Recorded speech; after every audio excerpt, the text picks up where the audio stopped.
Welcome to the RideShare Guy podcast, where you will learn about the rideshare and mobility industry straight from Harry Campbell, who's got over 5 years experience covering the industry and has talked to thousands of drivers.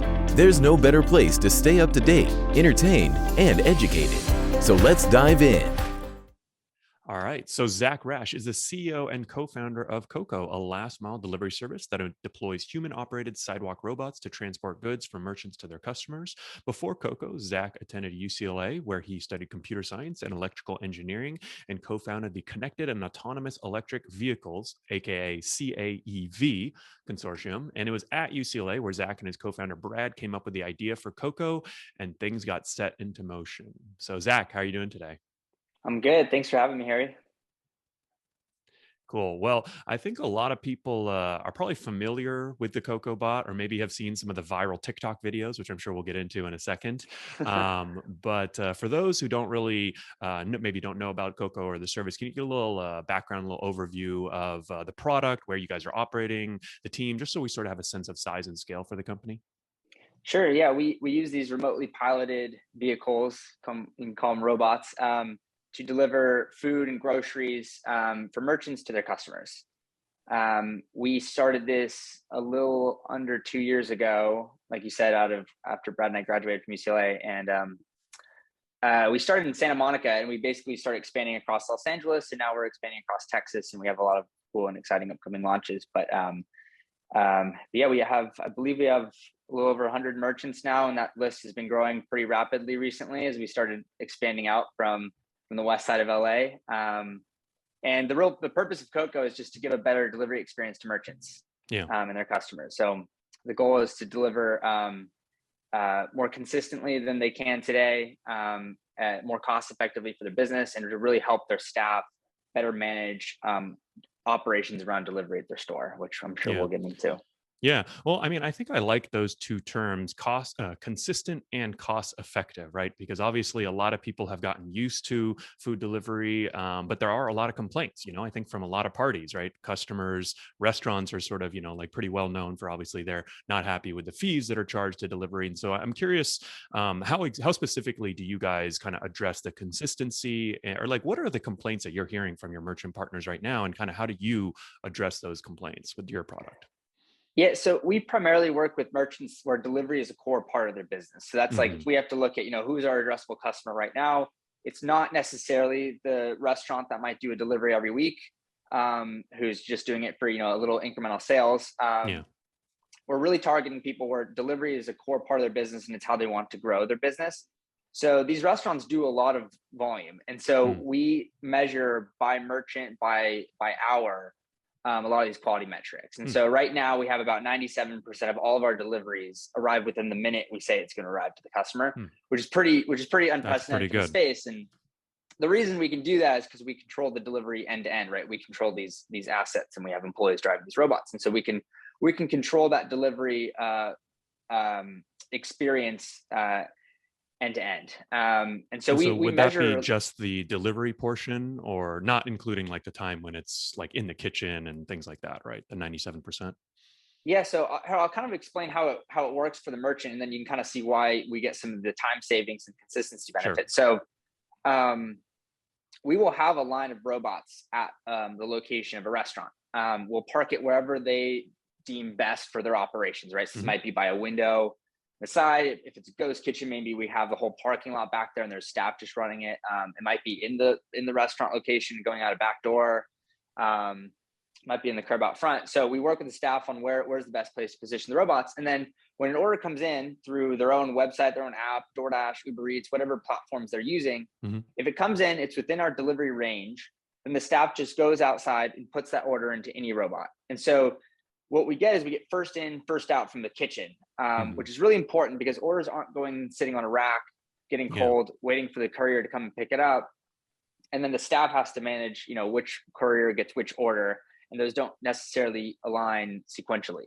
And so if you do a lot of delivery, these kind of issues compound. You have food sitting there waiting, especially if it's in a dinner rush when there's not enough drivers to actually complete a lot of these orders. The staff's trying to manage the guests that are dining in. And at the same time, they have to manage, the line of couriers and make sure that's organized and everyone's getting their food on time. they're trying to track like all the orders sitting on the order shelf, what's getting cold, what's been there for a while. So with Coco, they can actually just pump their orders out of the kitchen, and then it's out of their hands and out of sight really, really fast. And we deliver about 30% faster than the car-based delivery services right now, because we cut down on that wait time so much at the beginning of the delivery. Gotcha. So let's say I'm a customer, I place an order with a local restaurant, and how does the delivery bot know where to go? Yeah, so we work with a lot of the delivery platforms to get Okay. that So you order have to have some information. sort of integration there with the Yeah, platforms. and there's a lot of integrations. There's Yeah, a there's lot a of lot of tools integration. out there. Okay. Right. Because, and I assume that, well, I'm curious, like, what is the relationship with the platforms? And obviously they're fans of this product because they partnered with you. How do they see it kind of fitting into their arsenal or their, sort of tools that that they're deploying? Well, so I mean, our customer is the merchant, and so we care a Hmm. lot about solving the problems for the merchants, and that's who that's who we work with. And then we Yeah. understand, okay, what are all the ways that you do delivery today? Yeah. And really, what they're doing is they're telling these delivery platforms that they want to be managing deliveries themselves, and then we're the tool that allows them to do that. So we're really a tool to support the merchant rather than to support the delivery apps. Hmm. But what happens is it's a lot less expensive to the merchant if they're doing deliveries themselves. And we are by far the most like efficient, cost-effective way for them to Mm, manage their own delivery staff. And we work with some big got it. merchants that have their own delivery drivers and they have their own delivery vans. But through the pandemic, that has been extremely hard for them to maintain. And the reason Right. they have it is because they really care about that quality and that experience that they're delivering to customers. And it can be hard to do that. It can be hard to do that if you're using some of these big marketplaces. Yeah, that's a good point. And I kind of want to get into the tech stack that you're using to sort of, like kind of the restaurants are kind of need to use, but in a second. But I kind of what you said makes me want to take a step back and think about like successful delivery at a high level, right? Because you talked about, I mean, everything you listed off, the restaurants have to deal with. I was thinking to myself, like, wow, this sounds like a nightmare. No wonder, so many restaurants are complaining it's not working. I think if you look at kind of like the pinnacle example might be a Domino's, right? Like it's primarily order out.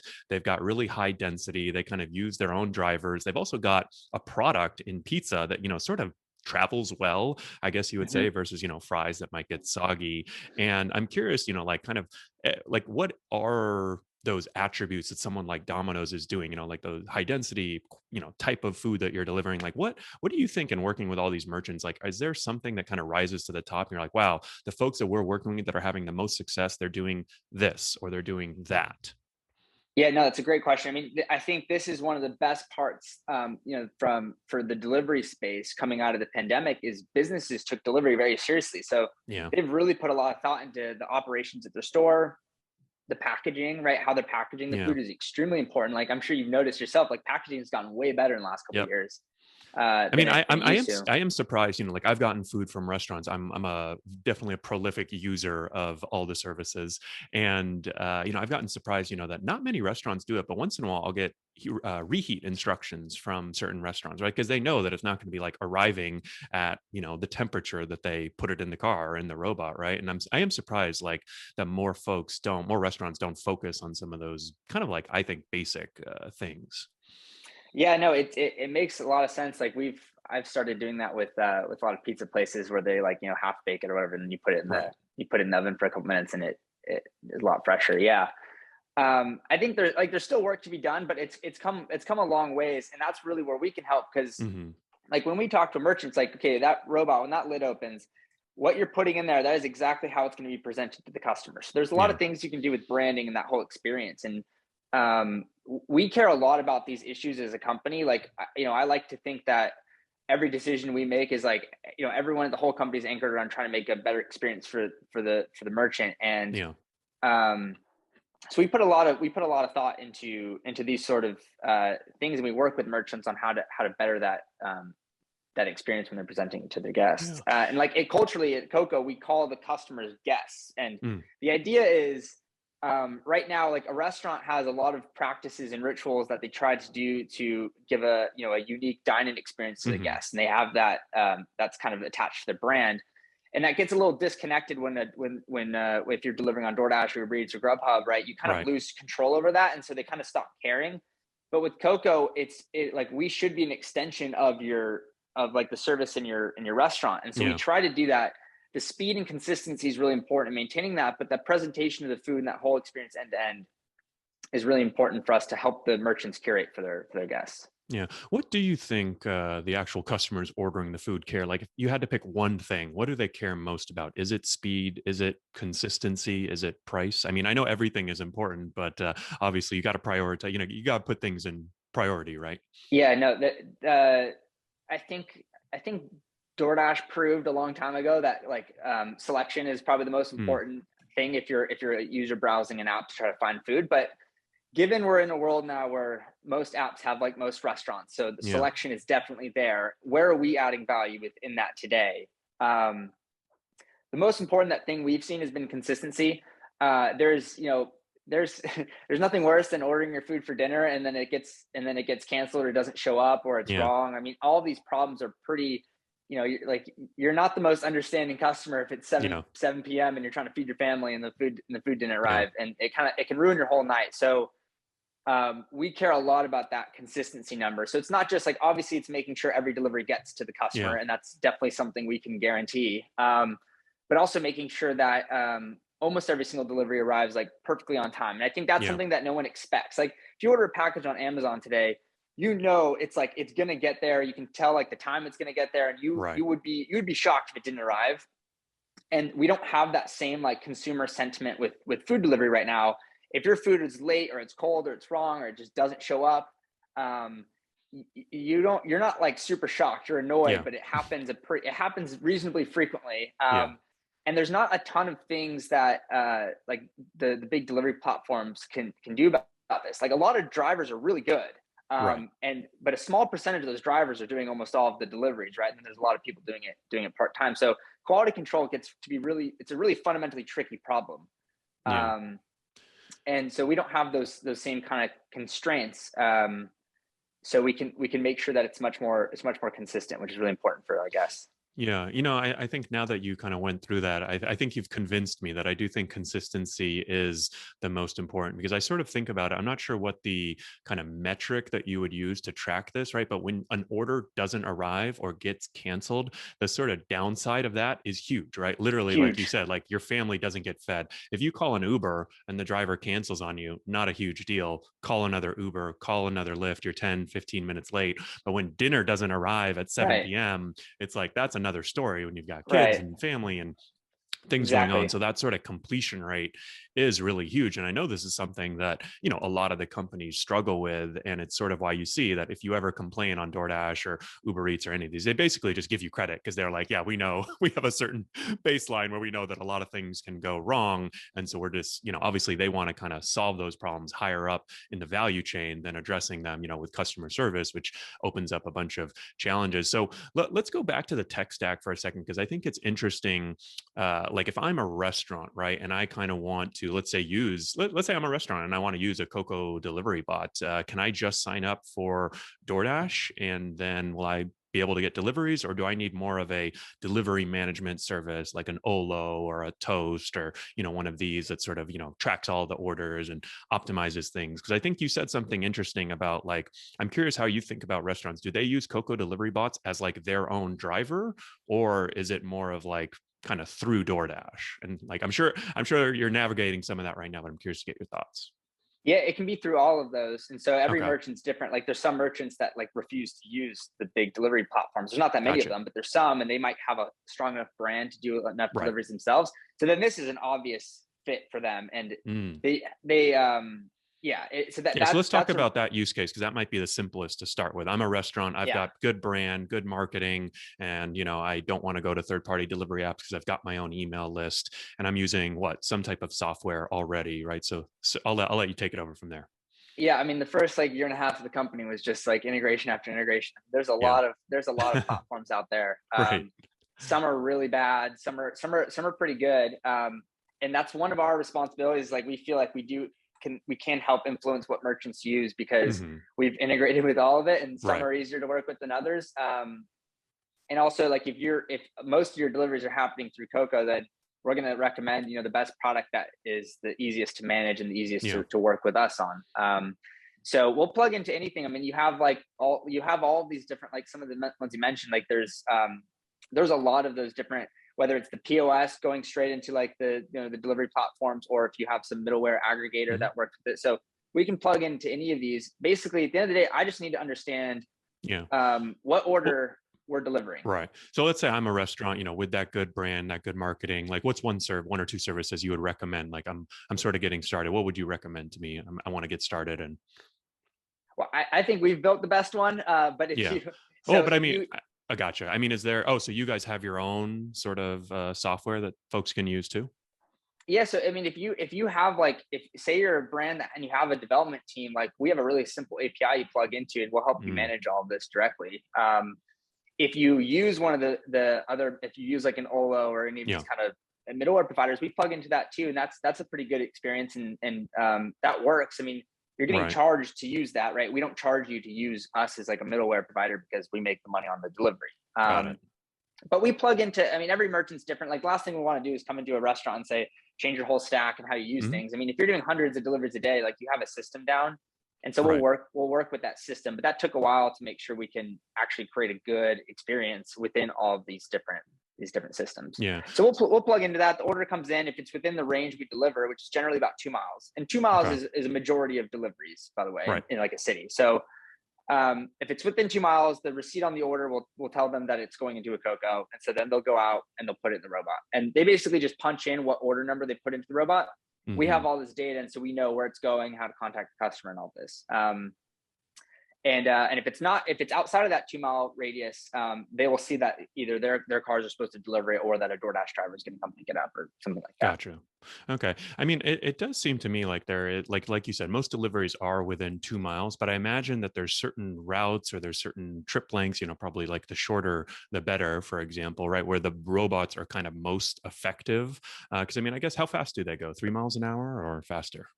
They can go a little bit fast. It depends on each city has different rules and regulations. I think I don't want to butcher his numbers. Carl will know these, but it's like Santa Monica is different than LA, which is different than Austin, which is different than Houston. So they're all different. And so we have basically like speed limits for each of those, but it's probably somewhere around 5 miles an hour. Okay. So, I mean, if they're 5 miles an hour, it's basically they can go 1 mile every 12 minutes. So that's like a 24-minute delivery time for a 2 mile trip. But obviously there's stoplights and there's people walking. And so, maybe it's, I don't know, 25 to 50% more. So, I mean, it's, like 30 minutes, right? Let's say, or more for like a 2 mile delivery. And I'm sure there's some routes that are, a lot quicker than others. I mean, I guess is it sort of just a function of length? Like the shorter the trip, like where do you think the Coco delivery bot excels? Like what is the trip length or type of trip or type of food, or I'm not really sure, but where do you guys kind of excel?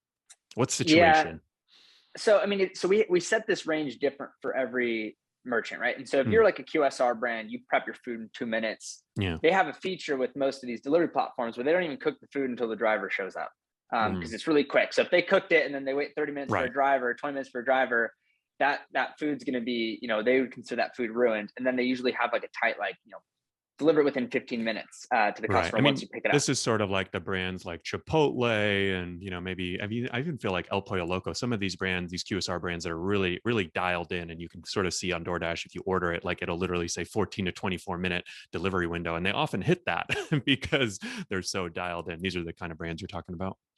Yeah, exactly. So they're really dialed. And so for them, we wouldn't deliver 2 miles because we want to make sure that food gets there around the 10 to 15 minute mark. And they do so much volume, and a lot of their volume's local because they have a lot of footprint, right? So they have a lot of stores. So they don't need to go 10 miles like a normal restaurant does. They might only do a mile or a mile and a half total. And so we can actually do all of their volume. But that's where we can create a huge difference for the customer, because that food's prepped in 2 minutes, it's in a robot, and then it's 10, 15 minutes of travel time. So you're getting a sub 20-minute delivery on that order every single time. Whereas that's not possible with some of these marketplaces, just because matching supply and demand with couriers like that is there's just some latency in that system, and we remove a lot of that. Yeah, no, it does seem like the sort of, I don't know what the the ETA or the KPI would be, but it seems like if I'm getting my food in 15 to 20 minutes, like 5 to 10 minutes might almost be too fast. Like you see this on Uber, right? Like their 3 to 5 minute ETA is their goal, right? Because if you call a ride and it's there like in 1 minute, you're like, oh shit, I'm not ready to go, But if it's like, 3 to 5 minutes, it's like just enough time. You call it, it's consistent, it's there within that window. I feel like, I don't know what the number is, but yeah, I feel like 15 to 20 minutes would be a really nice speed to have it in. And obviously that's, me being picky, but I know. No, yeah. I was gonna say that like for QSRs we can do that kind of speed. Most restaurants don't prep that fast. So for those restaurants we might be able to deliver further because we get so much savings from that time the order's sitting there waiting that we can actually we can go about 2 miles and still be significantly faster than most of the other services. So let's talk about sort of comparing the delivery robot to obviously, how most folks deliver right now would be a human driver. Like the actual product is a delivery robot, but there's a human controlling that. How does the actual product work on the delivery robot side? Yeah, so we have a pretty extensive pilot training course. So if you want to work for Coco, you need a certain amount of equipment and internet connection, all this kind of stuff to be able to like technically do the job. And then you go through Pilot Academy. And once you graduate from Pilot Academy, and we actually have a pretty, not everyone graduates from Pilot Academy because it's not easy to drive these robots, right? I mean, people have been driving cars for a long time and they'll sign up and drive for Uber Eats. So driving for a robot is quite different. We found a lot of success with people who grew up playing video games or might still play video games. Your coordination with the screen and the controller is pretty good. So once you graduate from that, where do you hire people from? Are they based in the US or all around the world, or because it sounds like it's a remote job? Yeah, they can be anywhere. So we do hire people everywhere. We have some in LA, we have some in California, we have some across the country. It started with, it was me and my co-founder doing all the deliveries, and then we invited his girlfriend at the time, lived next door, and we got all of her roommates to help us drive. And then it started going to a bunch of students at UCLA were doing it. And then they would invite their college friends who might be, different parts of the country. Yeah. And that's how it started. That's how it started growing. And so it grew by referrals a lot. And it's a really cool job because you're basically getting paid to play a video game. You see a lot of interesting things by being a pilot. And they have a really good, there's a lot of good camaraderie on that team. We use Discord a lot for communications when people are on shifts together.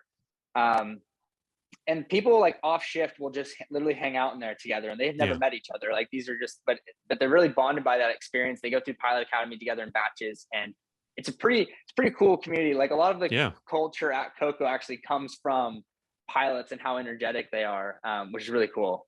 Yeah, no, it definitely seems like an interesting job. I might have to talk to you offline about getting me to go through this pilot training and seeing how I do. Happy to. I kind of imagine I'm not going to be very good, but I'm curious. Do you see a lot of crossover between actual real life gig drivers or gig workers and folks coming through your pilot academy? Yeah, we have some, and I definitely this isn't something we haven't had trouble hiring pilots. So it's not something we've marketed, but for anyone that is gig economy driver, I would, we would love to chat. Yeah, I imagine that there's definitely some synergies and some things, that would sort of help you out, right? If you've kind of experienced it on the driver side to also then go, a bit of a learning curve, but I imagine there's some cool synergies. Yeah, the fundamentals are the same. The way you're doing it is a little bit different, but at the end of the day, it's every minute matters. You're trying to get it to the customer pretty quickly. You know how to do this whole integration with the restaurants and hand off and working with restaurants. So, but there's a lot of other roles too that we've hired people locally from who might be coming from the gig economy jobs. We have local mechanics, right? So they have to actually do the quality inspections, repairs, maintenance, assembly of new robots. So we hire those into each new, we hire, these are robot technicians in each new market. We have field operations team, who's the backbone of the service. They are there to make sure that everything goes well. And if there's something that goes wrong with the robot, it breaks down or something, they're there to save the day. And so we, they do regular service checks on the robots. They'll be making sure the batteries are charged. So we hire a lot of these teams in each of these markets. There's a lot of work that goes into managing service too. That's not just pilots. Well, I guess it's interesting because you sort of have a lot of the same roles and responsibilities as, a fleet of any type of vehicles. I mean, I've done quite a bit of work, charging scooters, and, with scooters, you had the chargers like me, you had the mechanics, you had the people, that were like rebalancing, and then the people that had to, then if they do swappable batteries, it's sort of a lot. There's actually quite a bit that goes into it. If we focus on, so someone who's actually, I'm curious, now you got me curious because I might actually want to try driving one of these delivery robots. What am I driving one at a time, or do I have sort of 5 going on at once, or what's the actual product? Do they have some sort of like semi-autonomous features where they're kind of driving, and then if they bump into, or if they look like they're going to bump into something, human needs to take over? Or like, imagine I sit down at my computer or whatever it is, and what's my day going to look like? Yes, yeah. So we've built the whole product of piloting around the pilots, and we try to use technology to help quality. I mean, the first and foremost is about helping quality. So these are like the basic features you'd have in your car, like helping you keep on the sidewalk, emergency braking systems, identifying blind spot detection. Exactly. Yeah. So it's these sort of things to make driving easier, but that also makes you more reliable and consistent and faster generally. So it's good. It's good for everybody. And it takes a lot of like the most boring parts of the job, like going straight out of the equation. But one thing, like the way we can be so cost effective is we remove all of the slack from the system. So drivers have to drive to a restaurant, and then they have to wait for the food. They have to pick up the food, drive to the customer, wait for the customer, and then go find another job to do. We can, all of those things that are not driving to the customer or driving back to a restaurant, those are all removed. So, waiting at the restaurant, that pilot's doing a different delivery. Waiting at the customer, that pilot's doing a different delivery. We use the trip back to the restaurant a lot of times for new pilots for training. So there's a lot of efficiencies we can get from the system that are not related to autonomy or anything like that. And then we use these technologies to try to give them higher leverage use of their time. So like a huge percent of driving is going straight. And, and by the way, and that's the easy part usually, right? Going straight is the easy part. It's usually the pickup, the drop off, when challenging, something comes in the road, that's when, you sort of want the human in charge. It can kind of easily handle those situations. Yes, exactly. And so you want them, like from a product perspective, it's an interesting product challenge because they need to be able to context switch around and know what to do and problem solve. But then you're trying to give like, make sure that their time is doing the important tasks and not like, traveling this section of the block. And so these are kind of like basic driver assistance features where the pilot's never like leaving the delivery, but they're getting like their cognitive load basically goes down, so they can kind of do multiple things at once, and they can spend most of their energy on solving, street crossing, or like, like you said, like driving to the parking lot of the merchant and making sure it's delivering to the customer where it's out of the public right away and it's not disruptive. So we they're constantly switching and doing a lot of those tasks. Yeah. So it sounds like it's sort of semi-autonomous with a human teleoperation, if we're going to be a lot of words, but I think that's sort of the gist of it. I mean, how do you feel about other approaches, right? Because there's other companies that are doing, I guess, more fully autonomous. Maybe there's others doing something similar to you guys. I mean, I'm assuming you've looked at other approaches. Do you feel that they're inferior, different, or what do you think? Yeah, well, I mean, I don't even know if I'd call us like semi-autonomous. And this is something we're developing right now. So it's not like every robot's. Yeah, I literally just made that up right now. So it could be totally wrong. But that's like probably a term that a lot of people would use. Like I would imagine like in your Tesla, right? If you put on autopilot on the freeway or something, that is not like a super intelligent system. It's useful. But like, you can't leave your car, but at our speeds and with a pilot who can supervise multiple things at once, that pilot can actually be doing useful things. Right. Even though that's not like a foolproof, like autonomous system. And so that's and I think it's nice that if it's going 5 miles an hour, I sort of, I used to be an aerospace engineer working on planes. And what they always say about planes, when something goes wrong in a plane in the sky, the plane crashes and everyone dies. When something goes wrong in a 5 mile an hour delivery robot, you pause it and let someone, it just stops, right? So, that might not be perfectly foolproof, but I imagine that kind of safety switch, aids in a lot of these types of situations. Yeah. I mean, that's a pretty fundamental difference between us and like a self-driving car. Is like a self-driving car you can't just stop on the road, or you can't just not know what to do and stop. So we can, and then that stop doesn't take very long, because if it stops for a couple seconds, like a pilot's going to come in and get back on the trip. So, but yeah, your other question was how does this compare to like some other companies in the space or their approaches? Yeah, I think like the reason Brad and I started this was because, I mean, we had seen, I saw my first robot delivery when I was like very beginning of high school. And I remember seeing it and thinking, I think this will exist. It makes sense to have these kind of like, these kind of like purpose-built vehicles for delivery that aren't adding to traffic. They're not adding to emissions. They're not adding to a lot of the congestion we're seeing in cities, and delivery seemed like it was going to grow. I didn't know the extent to which it was going to grow, but now it makes even more sense than ever for a lot of new reasons. But it always seemed like it made sense. But all this time went by, and then Brad and I were like, well, nothing seems that inspiring for us to go work on, because it's like a lot of these companies have a couple robots, they'll have a chaperone following it around, and it's like heavy R&D on how do we build the perfect robot, and then maybe one day someone's going to come along and figure out how to make it useful.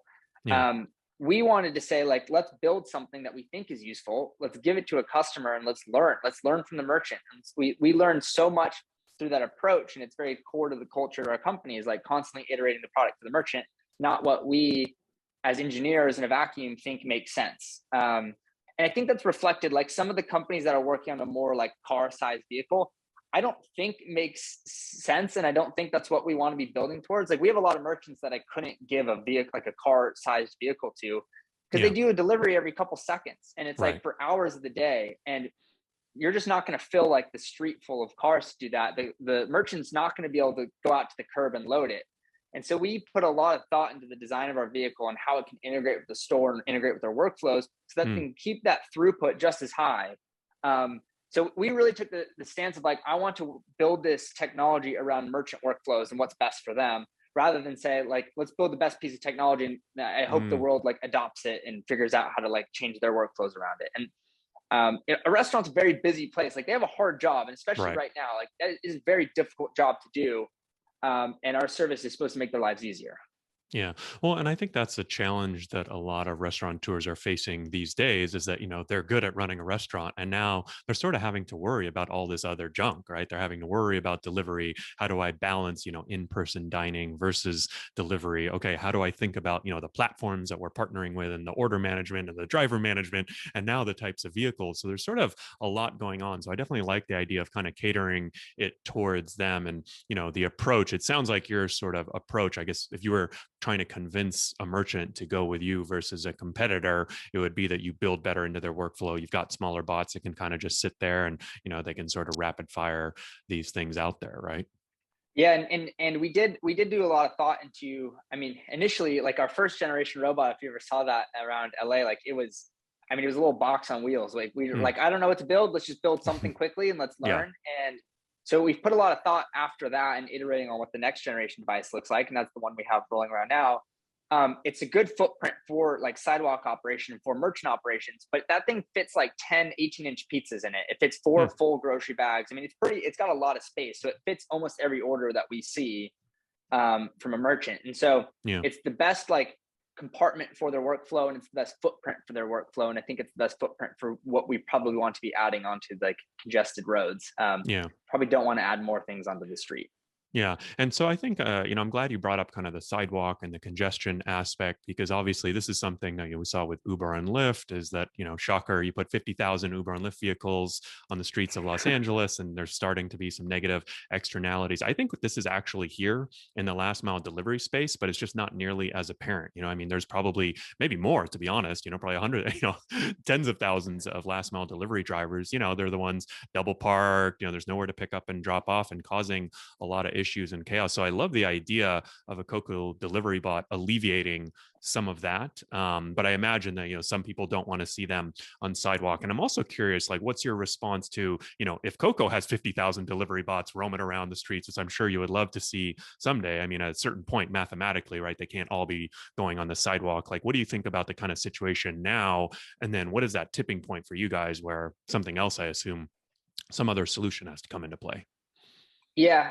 So, I mean, that's a good question. Like we looked at that a lot because we wanted to make sure, this doesn't make sense if we're just moving all the cars on the sidewalk, but because of the actual trip density that's happening, like the deliveries are going a very short distance. So cars just don't make a lot of sense for that. And they're not needed. Like I think something like New York actually has got a great solution for this because they didn't have a choice.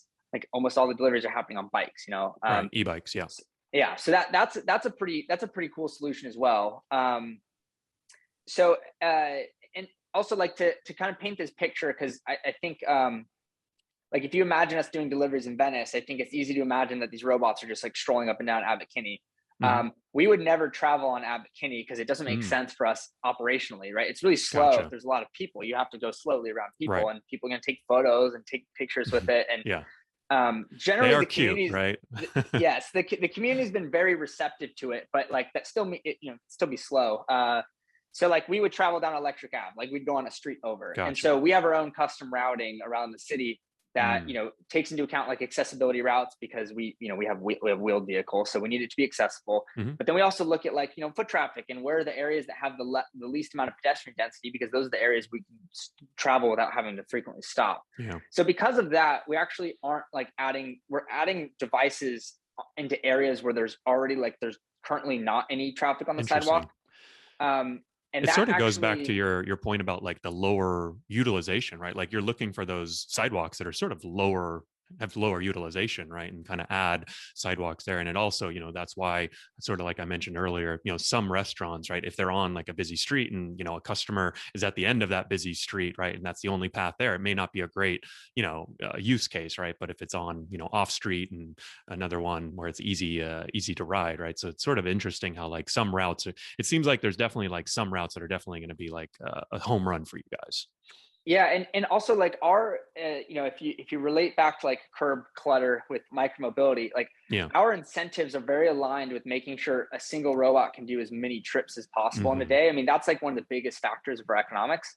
And so we're incentivized to max that out before we add vehicles.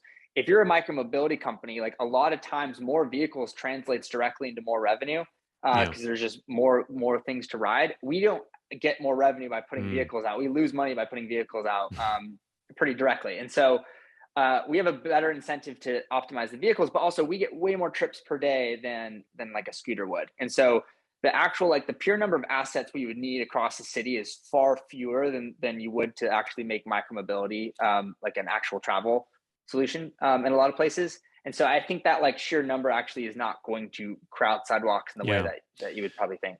Yeah, I mean, I think definitely there's this sort of natural parallels to micromobility with the vehicles operating on the sidewalk. And, I know we've got Carl Hansen on your team who's going to be speaking at Curbivore that I'm very excited about. And he used to work at Bird, and I've known him since those days. So, I imagine that there's a lot of parallels. Are there any, sort of learnings that you've taken from that industry, and sort of what pushback, if any, are you getting from cities? Because I think that, to be frank, well, luckily, like I don't do a lot of work with cities, so I can be pretty frank. Like I think they overregulated the heck out of micromobility, and there were a lot of potential positives and really limited a lot of the growth. Like Uber and Lyft, they sort of let them grow, and then micromobility came along, I think overregulated a bit too much. And now with, maybe the next iteration of cool technology, these sidewalk delivery robots, I'm curious, like, have you gotten much pushback, or what's been the response from sort of the leaders in charge of these things?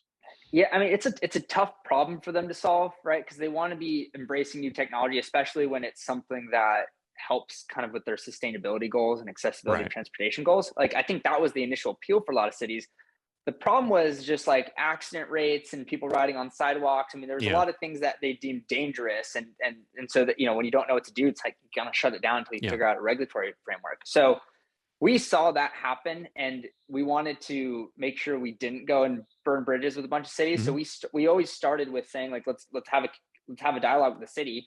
And I hope this doesn't prohibit our business from growing. And what we saw was we actually like the cities have been extremely receptive. Like we've actually had cities invite us to come. And I know that happened with some cities in micromobility, but the reception from cities, especially cities that did get burned by micromobility, have been really open to working with us. We've had really good partnerships with them. And I think the reason for this is we don't have those same kind of safety concerns that they would about micromobility.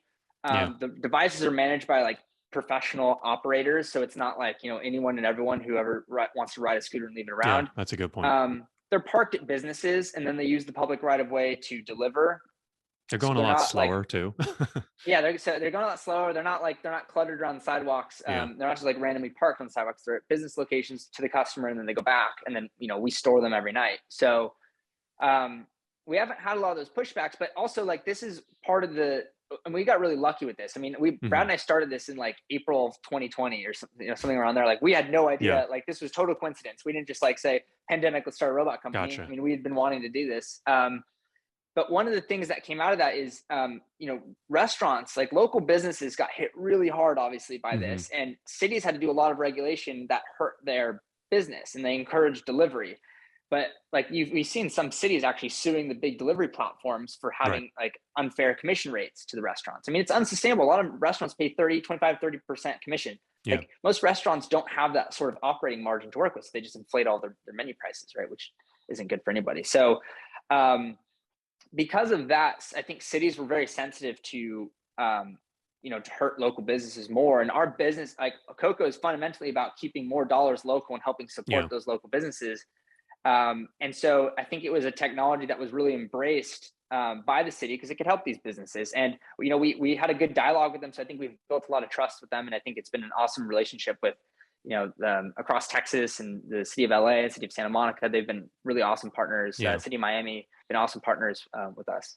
Yeah, definitely. No, I agree. And I'm excited to hear you guys speak at Curbivore. We'll have a lot of folks from the city side of things. And because I think right now, if I'm a city or a leader, I think kind of the last mile delivery wave of chaos is already here, with folks like delivering burritos and food items. And, obviously you see like the increase in like Amazon and UPS and FedEx, but I think also just like the personal vehicles that are sort of doing all of these food and grocery deliveries, like in LA, I think it's probably 90 to 95% of folks are delivering in a car, when really it's probably the worst vehicle, right? I would say micromobility, e-bike, scooters, delivery robots, I think have a lot more potential and actually work towards a lot of the equity goals that cities might have, and also, reducing GHG and things like that. So I definitely think that, if I had advice for city leaders, it would definitely be to sort of look at these, sort of options that have a lot of positive effects. So really appreciate you coming on. And I think it gave a good background,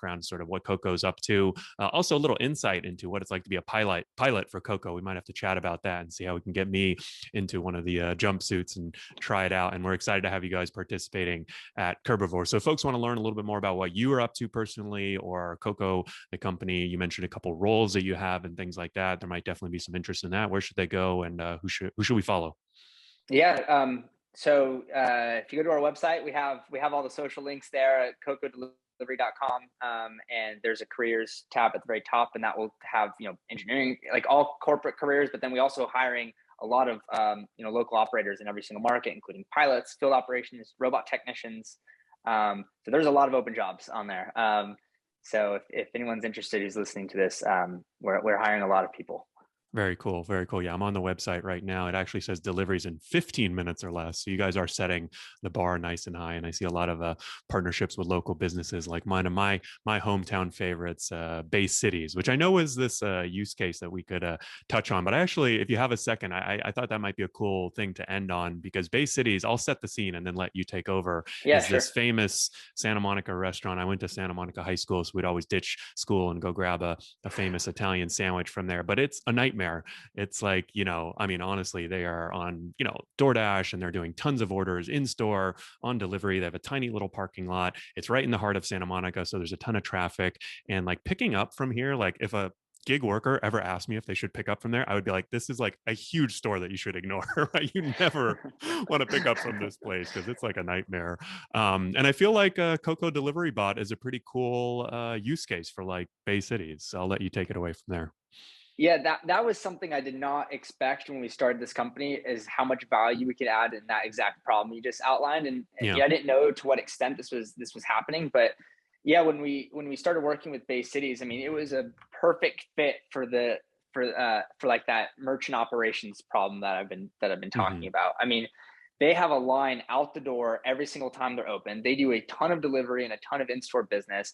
And for them, one of their biggest pain points with delivery has been managing couriers getting their orders, right? And they have that problem more than most because of how busy it is. And it is, like you said, it is in the worst part of Santa Monica for traffic. I mean, it's right backed up against the 10 on Lincoln. It is that gets very congested. It's super hard for couriers to find parking there, and so there's a lot of friction with well, and I mean, just think about how many people, like, I don't go into Santa Monica a lot of times in the summer because of all the traffic, right? Like, that's having probably a big negative impact on the businesses of Santa Monica. And that's why I think it's like so important for leaders to like think about these solutions, because it's not like you don't see the direct result, but like it's there.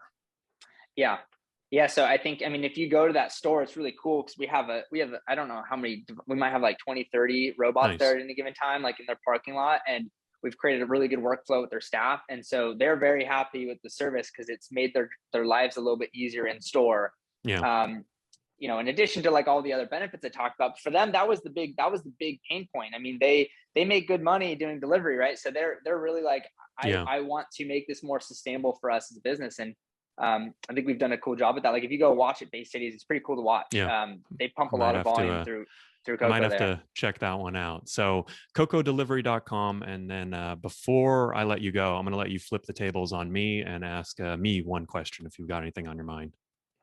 Yeah, well, you're the expert on the gig economy. I'm curious what you think, moving forward as you have stuff like Coco existing, what do you think is the future of the gig economy and how that should evolve with, some of these issues that we've been talking about in this podcast? I think that's sort of what I'm seeing across gig economy and mobility and transportation is that there's sort of like the perfect form factor for a lot of different scenarios, right? Like if you look at last mile delivery, there's food delivery, there's grocery delivery, there's marijuana delivery, there's alcohol delivery, there's all these different verticals. And within that, I think there's actually like the type of person who is actually best suited to each one. We saw a lot of this with rideshare shift over to delivery during the pandemic, right? Like typically you could always make the most money on rideshare. Delivery, though, you couldn't make as much, right? Because people pay more for a ride for themselves than they will for their burrito. That sort of changed during the pandemic. A lot of people come over to delivery, they start realizing, hey, I'm not putting as many miles on my car. I don't have to deal with drunk passengers. You know what I mean? Like I just sit there and listen to podcasts. It's actually a lot easier. It's probably safer COVID-wise because I don't have someone breathing on my neck, right? There's sort of a lot of reasons. I feel like that's what we're seeing on the labor side, but also on the vehicle side. I think that's really cool too. Like sort of what I was getting at with you in our podcast today. It's like there's certain trips, right? Like I don't necessarily see like Coco delivery competitive. I mean, I guess technically they're competing with a human delivery driver, but there's actually like certain trips that I, as a delivery driver, don't want to do. Let the robot handle those. And, we sort of saw that with scooters. They kind of came and disrupted that first 1 to 2 miles of rideshare trips, which, frankly, like for a driver, these minimum fare trips are like kind of income killers. You don't want those trips. You'd rather have the medium to longer trips. You'd rather have people ditching their cars and taking a mix of scooters and car share and ride share because it's going to be sort of enlarge the pie overall. So I think that's sort of where one of the interesting things that I'm looking at is sort of like which job is right for the right person and setting those expectations and finding the right people. And then also on the vehicle side, which vehicle is the best for the right job? Because when it comes to, and the challenge there is that so many people already own a car, personal vehicle ownership in the United States is super high, right? And so like you mentioned in New York City, where frankly, you have a lot of immigrants, you have a lot of folks that have just moved to the US who don't have a car, and the percentage of ownership of vehicles in New York City is really low no matter how much money you make, right? It's like e-bike is a no-brainer, right? Because they don't have a vehicle. So the choice between nothing and an e-bike or a car is like e-bike all the way, right? But here in Los Angeles, where most people have a car, or on delivery, right? You can deliver with a friend, you can deliver with a spouse who has a car, right? There's just so many other kind of competing options.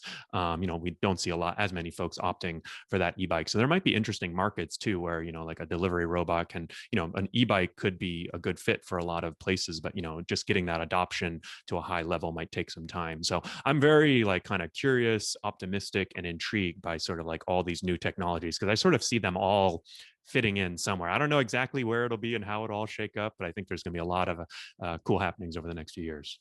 Yeah, I agree. I think a lot of these things are going to be highly complementary to each other, especially as delivery continues to grow at the pace it's doing. We need a lot of different solutions to deliver food, and they all have their different pros and cons. Definitely. Cool. Well, I appreciate it, Zach. And we'll definitely keep an eye out for those Coco delivery bots on the street. And the next time I place my order. Awesome. Thanks, Harry.